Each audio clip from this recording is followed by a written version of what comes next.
Hey, I'm Dave Watkins, Watkins Films. Now, if you would do me a favor and go ahead and hit that like button below this video, just like hit that thing, and it will help with the algorithm.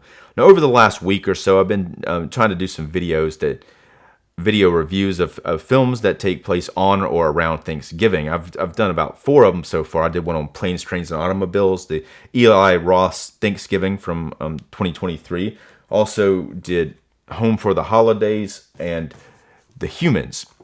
Now, what I wanted to do was I wanted to do reviews on 3 films that kind of were like family dramas, and I got 2 of them. Now, the third film I may still do, but it hasn't come in the mail yet. It was supposed to already be here, but it got delayed. But instead, I'm going to do a review on a different film. Now, this does have a Thanksgiving sequence, but the whole thing doesn't take place on Thanksgiving. But some people do consider this to be a Thanksgiving film just because it has that one sequence in it. Now, this is The Gold Rush from 1925, starring and directed by Charles Chaplin, also known as Charlie Chaplin. Here he's billed as Charles Chaplin.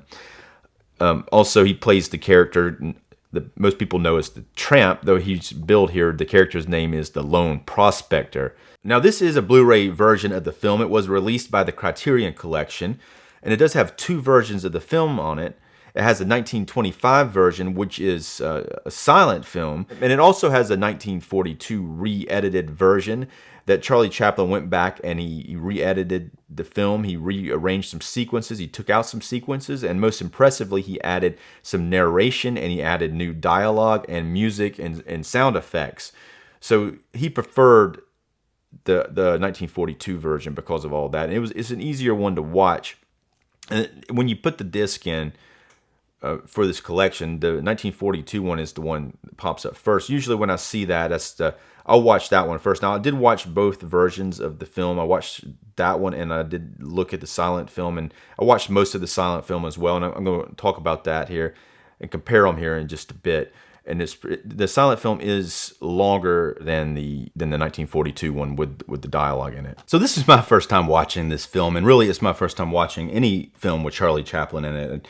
I thought I'd seen them, but I was thinking about it. I haven't seen any of them, and really, he was, as most people are aware, he was a comedic genius, and what he does here, especially in these, this is like a silent film, and just the gestures and things of that he does, it lays a lot of groundwork for a lot of other comedies that happen afterwards. So it was very.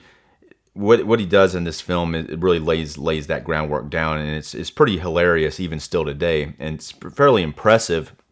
The sets, you got a lot of snow and things of that nature. He apparently tried to shoot on location for a little while, but it didn't go over too good, so they ended up having to do most of it on studios or sets and stuff like that, and had to build like a cabin area.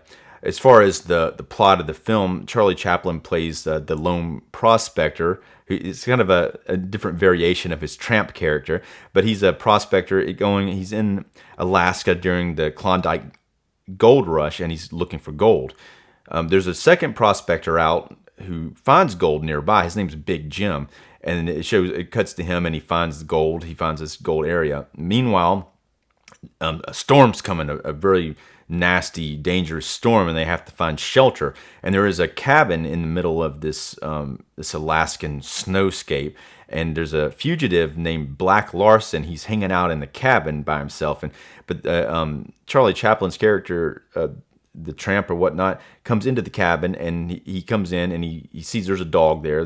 Black Larson has a dog, and then he finds like some chicken like bones with a little bit of chicken in left. And he's like gnawing on it, and Black Larson comes back in and he tells him to get out. And then this hilarious sort of thing happens. He opens the door, tries to throw him out. The wind's so bad it blows him back in and out the back door. And then Big Jim eventually comes into the thing, and the same thing happens with that. It's like it's kind of back and forth with the doors. It's a pretty awesome sequence. They eventually have to overpower Black Larson, and both of them stay in the cabin for a while. Now, this film, Charlie Chaplin based it on I guess photos from the Gold Rush. Now, the Gold Rush took place in between 1896 and 1899. Now, this film was 1925, so it's almost like 25 or 26 years after the Gold Rush happened.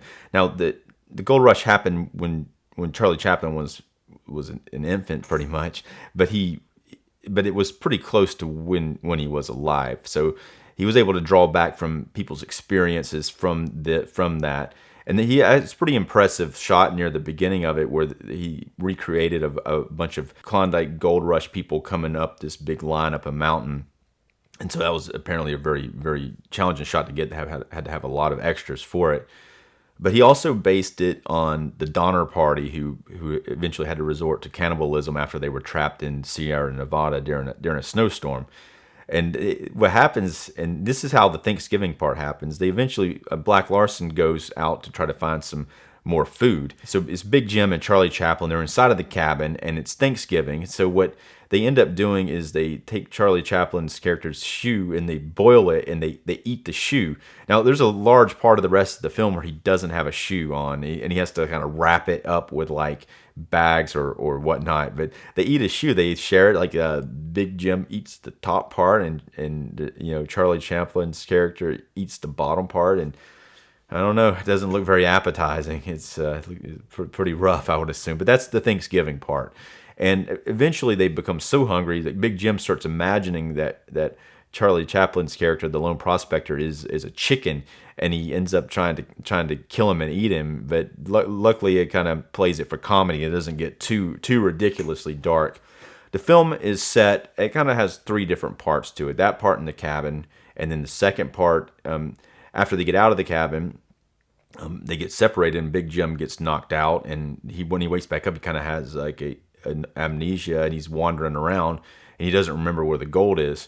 But meanwhile, the tramp character goes back into a town. Now, during the gold rush, what they would call boom towns. They would just like have these impromptu towns. Just suddenly they'd build them up because people were out there digging for gold, and they needed a place to come and stay. So he goes back into this town that's kind of was just kind of built on the spur of the moment, and he interacts with people there. Especially there is a woman there that he becomes infatuated with named Georgia, and so he becomes very infatuated with her. And so this is one of those. This is an interesting thing that for especially for comedy films where you got a character like him who's almost like a hobo type of character, and you got a girl who's a very popular girl who everyone around the place wants to have her attention, and so you have these two type of characters who most of the time you wouldn't associate these two characters ever becoming like together, but it does eventually start to work out, and unexpectedly, I would think, for this. And that's one of those comedy tropes that really works a lot of times in films when you have a ridiculous main character and he ends up with some hot chick or whatnot. Some people might not like that trope, but it kind of probably, it may have been something that happened before, that may have been established before this, but this may be one of the earlier instances of that trope.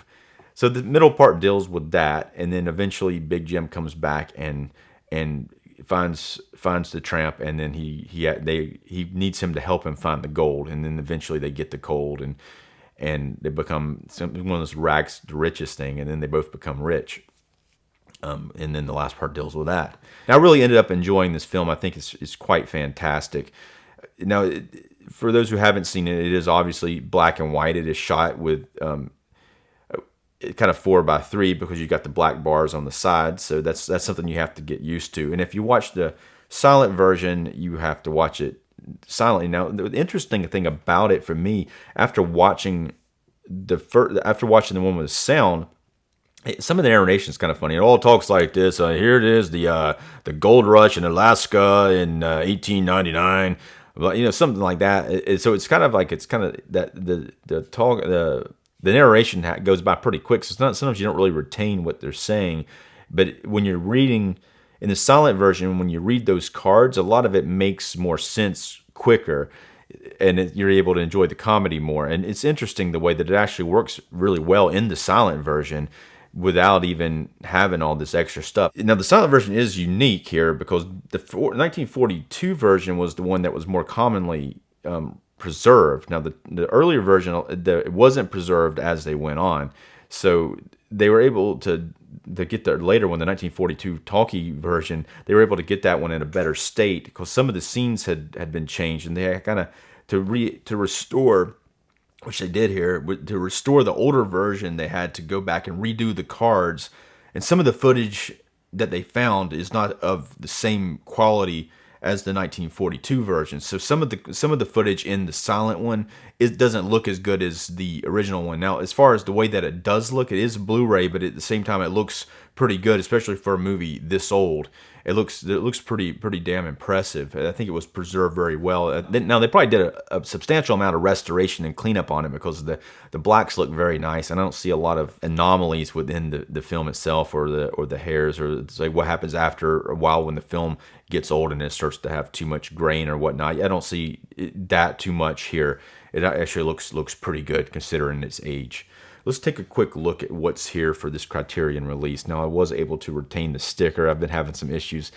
It doesn't look like the best. It's still a little wrinkly, but I was able to stick it to the front. On the inside of it, we have one disc, and that is a Blu-ray disc. And there's also a booklet. Now I'm going to go ahead and rate this film. I'm going to rate the film itself 4.5 stars. It is a fantastic early comedy that is laid the groundwork for a lot of comedies that come after, and it's still quite hilarious. It was to me. Some of those scenes are pretty damn funny. The Criterion did a terrific job on this release. I'm going to give it 4 stars, just because I would have liked to seen maybe some different box stuff for it. But as far as the restorations, including both versions on this film and the booklet, that's an amazing feat. Anyway, if you've seen this film, let me know what you think about it. If you haven't done so already, if you could go ahead and like this video and subscribe to my channel. I'm Dave Watkins. Thanks for watching.